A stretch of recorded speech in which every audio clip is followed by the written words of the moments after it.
Hello, Louisiana Beer Reviews Blonde Roast. Founders Blonde Roast Golden Ale brewed with coffee, 5.5% alcohol. It says freshly brewed coffee aroma, vanilla notes.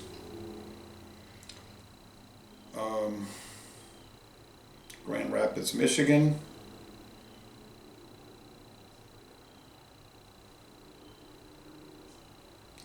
Canned almost 3 months ago. I saw it last week, so I don't know how long it's been around. Guess it's made for the last quarter of the year, introduced in 2024. It's part of a variety pack. They don't say much about it on the website, so it just says a blonde ale with coffee.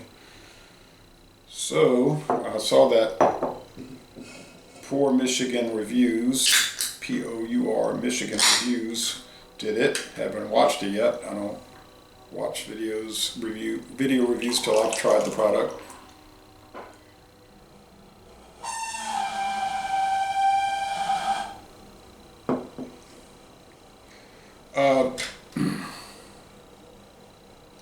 Beer Advocate says 88, very good.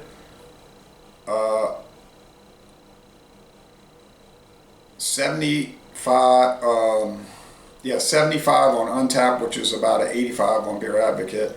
Rate Beer only has 3 check-ins, so they don't have enough to give an average. There's only 552 check-ins on Untappd, and like I said, 1 video review. So it's golden, blonde, sorry, blonde, golden, about the same thing. Although with the light shining at it, the minimal light I have on this gloomy day, it is more like golden than blonde. Yeah. Slightly off-white, creamy head. It was in the variety pack, like I said, and that was $16.99, I believe, at Door Next Food Center. I have the receipt if I have to check, but I'm pretty sure it was $16.99. So it's about $8.50 for a 6-pack of craft beer. This day and age, that's a good price. Yeah, coffee, mild, medium roast coffee, and sweet white bread crust, like not necessarily like a Hawaiian roll, King's Hawaiian, but something like that. I know those are dinner rolls. I don't really like those; they're too sweet. Something about them. Not to knock it. I know it's a family-owned company and all, but I don't care for it. All right, nice. Let's go with the taste. Cheers.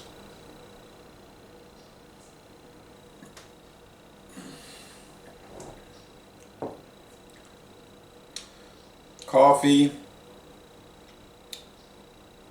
white bread crust, white bread.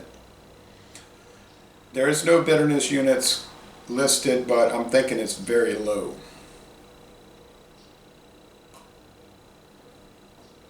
The number must be very low. Bitterness doesn't really play a part here, so I'm going to say 1 out of 5 hop cones.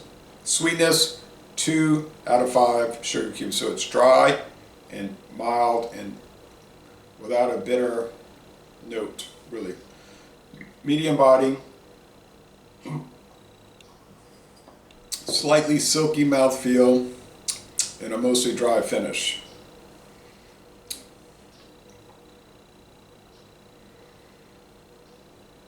Golden ale. I'm trying to think of some golden ales.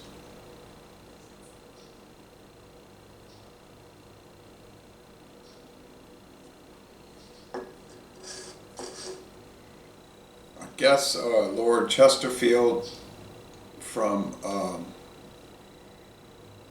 Yingling. We did get that in Louisiana, but only for a few months. People didn't. I bought it. Nobody else bought it apparently.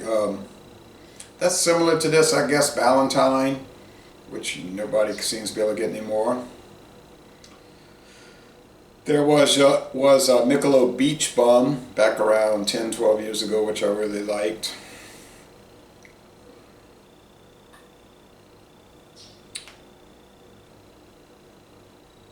It's not really that popular of a style. Golden ales, blonde ales, I don't see too many people making them. And with the coffee edition, it's even more less even rarer. It's even rarer. It's sort of bland. The flavors are not bad. Is there anything off or unpleasant about it? No, there isn't.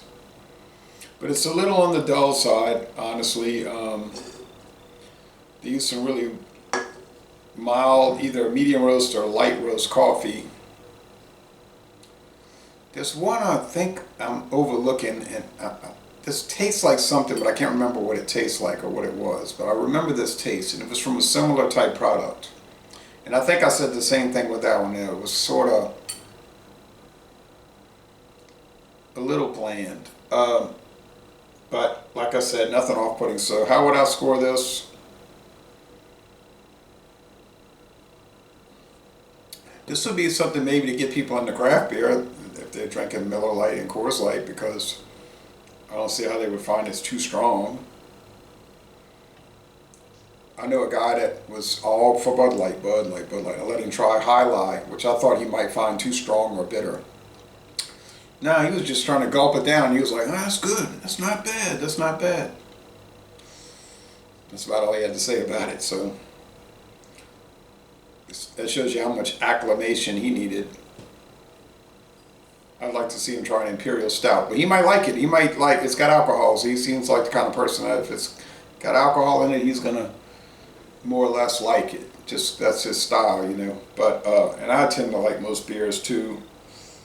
I started drinking craft beer in 1996 alongside drinking regular beers, so I didn't have to get really acclimated either, because I just started saying, well, let me try this Miller High Life, let me try this Schlitz.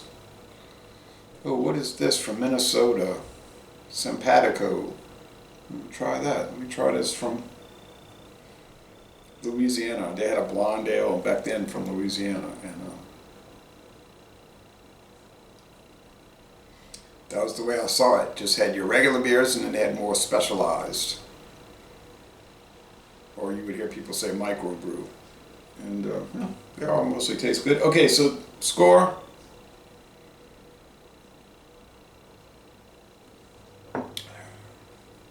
And I always did pour beer into a glass and drink it. Never would drink out the can or bottle. I just didn't like it. Just rather drink anything out of a glass, honestly. I mean, obviously in a pinch, I'll drink out the can or bottle. That's the only option, but generally I'll prefer not to. It's sort of blah, so I'm going to go 80, yeah, 8.0 out of 10. An 8 out of 10. It's sort of good. It's a little too bland to be solidly good, but it's sort of good, arguably good. I'm sorry, I was hoping it would be better, but I gotta score it as I see it. So I have 2 cans left. I'll try to do a duo review with my friend David, see what he thinks.